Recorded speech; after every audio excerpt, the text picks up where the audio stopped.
السلام علیکم ورحمۃ اللہ وبرکاتہ. دس از طارق.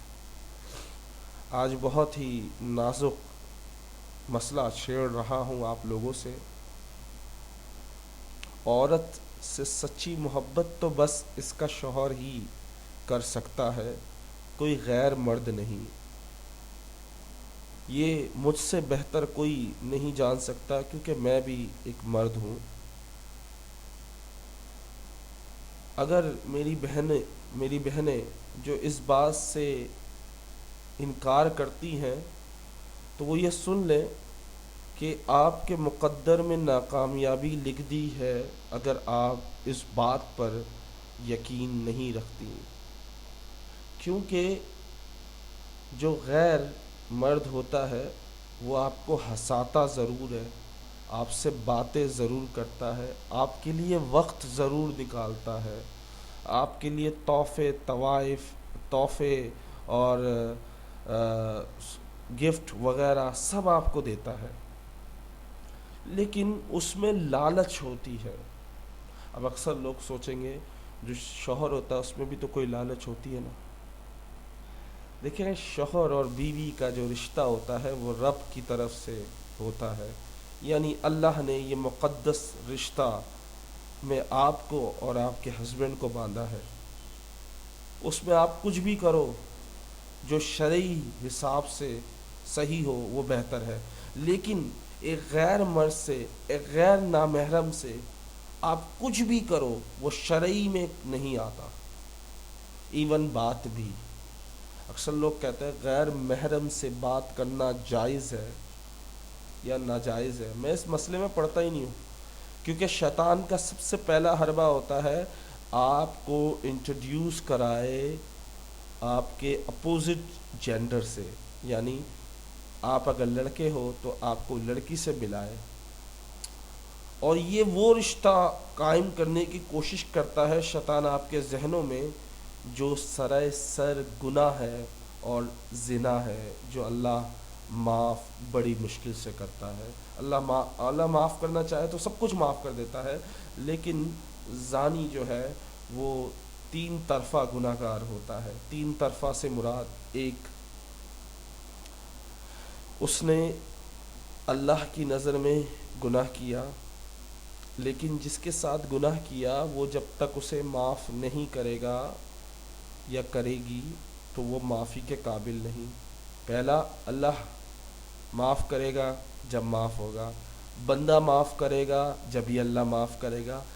تیسرا سب سے اہم کہ اگر اللہ نہ کرے یہ شادی شدہ ہے مرد یا عورت، تو اس مرد نے یا عورت نے اپنے ہسبینڈ یا وائف کے ساتھ بےمانی اور دھوکہ کیا، جو روز آخرت میں سوال کیا جائے گا کہ تو نے تو اپنے شوہر یا اپنی بیوی کے ساتھ انصاف ہی نہیں کیا. تو نے تو وہ گناہ کیا جب تک تیرا میاں تیری بیوی معاف نہیں کریں گی جب تک جنت نہیں جائے گا. یہ کامن بات ہے، میں حدیث ودیث کی بات نہیں کر رہا، ایک کامن بات ہے. دیکھو، آپ کا حق آپ کے میاں یا آپ کے ہسبینڈ یا آپ کی وائف پر ہے، اور وہ حق آپ کسی اور کو دے رہے ہو، تو جس کا حق ہے وہ بھی تو اپنا حق آخرت میں مانگے گا. اور جس کو دیا ہے کوئی بھی چیز، وہ اس کو بھی گناہ گار کیا آپ نے، تو وہ بھی آخرت میں بولے گا اس نے مجھے گناہ گار کیا. آپ کی آنکھیں اگر غیر محرم کو دیکھتی ہیں تو یہ آنکھوں کا زنا ہوتا ہے. کان اگر غیر محرم کی آواز سنتے ہیں تو یہ کانوں کا زنا ہوتا ہے. اکثر لوگ اس بات پہ یقین ہی نہیں کریں گے کیونکہ گناہ کو گناہ ہم سمجھتے ہی نہیں ہیں، جھوٹ کو سچ سمجھتے ہیں، سچ کو جھوٹ سمجھتے ہیں. ہمارے لیے تو گناہ گناہ ہی نہیں. ہمیں تو جہاں اپنا انٹرسٹ یعنی فائدہ نظر آئے وہ چیز ہمارے لیے صحیح ہے، وہی اسلام ہے، باقی کچھ بھی نہیں ہے. تو میرے بچوں، میری بہنوں، میرے بھائیوں، اپنے آپ کو سدھار لیں اس سے پہلے کہ موت آ کے جکڑ لے آپ کو. اور معافی کا موقع نہ ملے. اگر آج معافی مانگیں گے تو اللہ ضرور معاف کر دے گا. اس امید سے مانگے کہ اللہ معاف کر دے گا, اس امید سے مانگے کہ اب بے وفائی نہیں کریں گے, اس امید سے مانگے کہ اب گناہ نہیں کریں گے. تو دیکھیں اللہ آپ کے گناہوں کو کس طرح صاف اور پاک کر دیتا ہے. اگر آپ نے یہاں معافی مانگ لی تو انشاءاللہ اللہ نے چاہا آپ بے شک اپنے ہسبینڈ وائف کو نہ بتائیں, لیکن آپ اللہ سے معافی تو مانگ سکتے ہیں.